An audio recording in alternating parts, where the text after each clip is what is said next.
Ginisang sayote with shrimp and ground pork. Kasimple lang guys.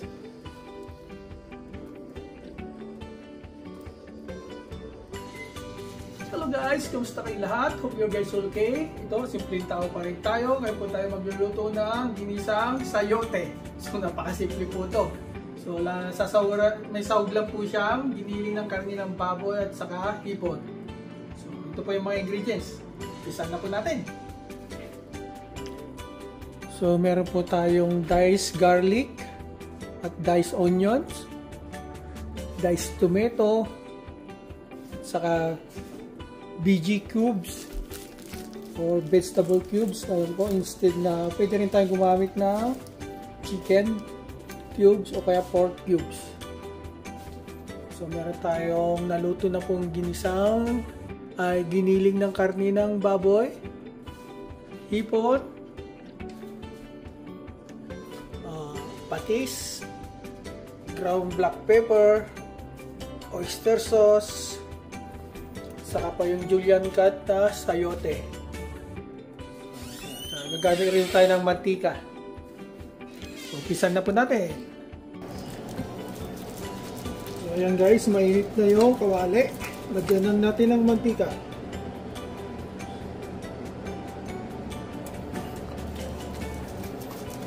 Ito lang, lalagay natin.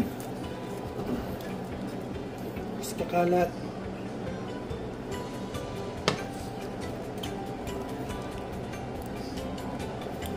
Ayan, mainit na yung kawali.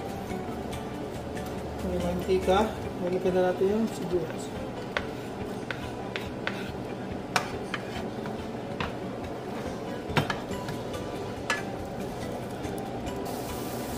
Sunod na natin yung bawang. At maya-maya yung kamatis.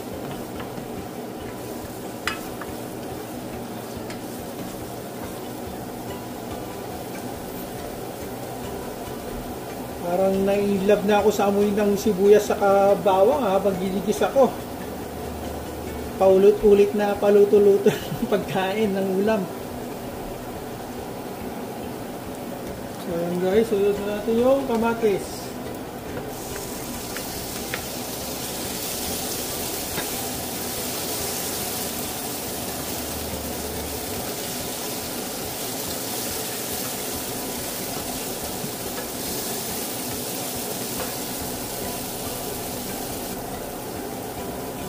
Ground pork.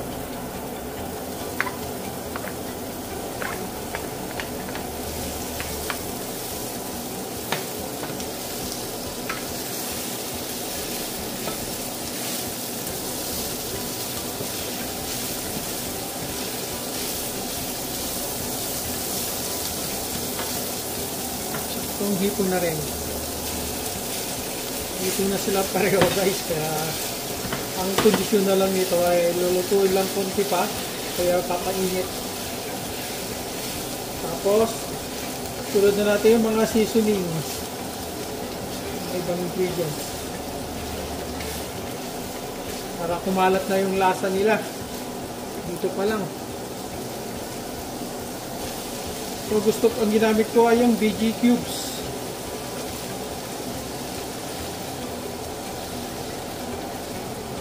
Lagay tayo ng black pepper. Up to you guys kung gaano karami yung gusto. Matatansyon nyo na lang yan pagka sa dami ng ng lulutuin nyo. Ayan. Patis. Pero maganda, huwag nyo munang pakunti-kunti muna. Ano na lang magdagdag kung tapos na doon, kung ayon sa panlasa nyo.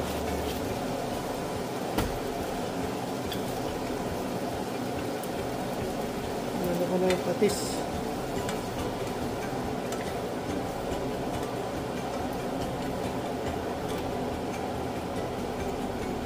Oyster sauce.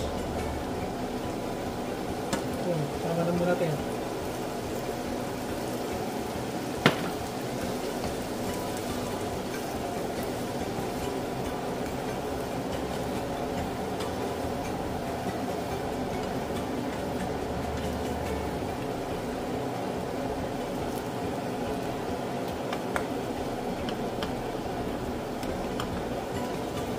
Yan, durog na yung cubes.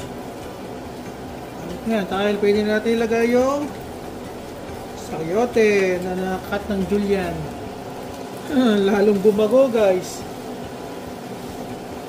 Sarap ng amoy. Alam, lagay na natin yung sayote. Yan.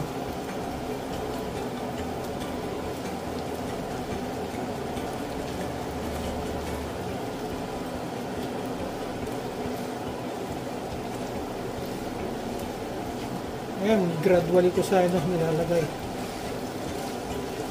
Hindi, biglaan yung halo. Ito pa lang, halo-halo ko na.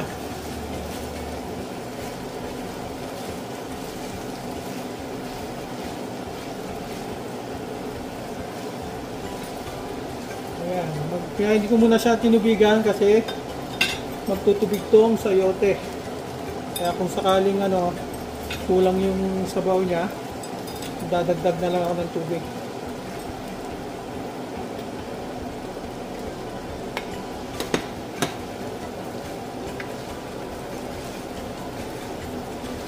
Napakasimple lang to guys, pero pag kinain mo naman masarap. Ulam na.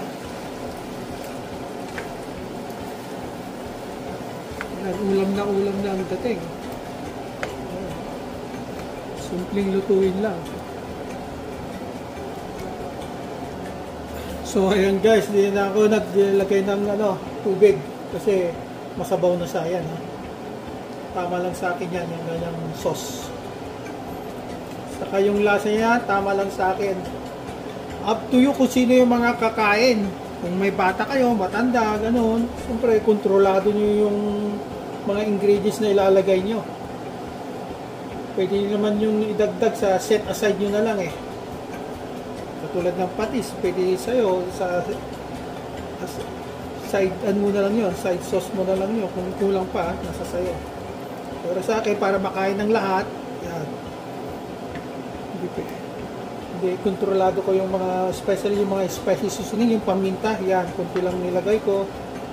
Kasi may bata kami kasama. Anak ko, yung iba, ayaw din ng manghang. Kunti lang. Ayan na kasi guys, tapos na. Sarap na. Sarap ng amoy. Grabe. So guys, ganyan lang po kadali magluto ng ginisang sayote na may sahog na hipon at hinili ng kaninang baboy. Subscribe to my channel, like and share, comment down below. Peace on earth!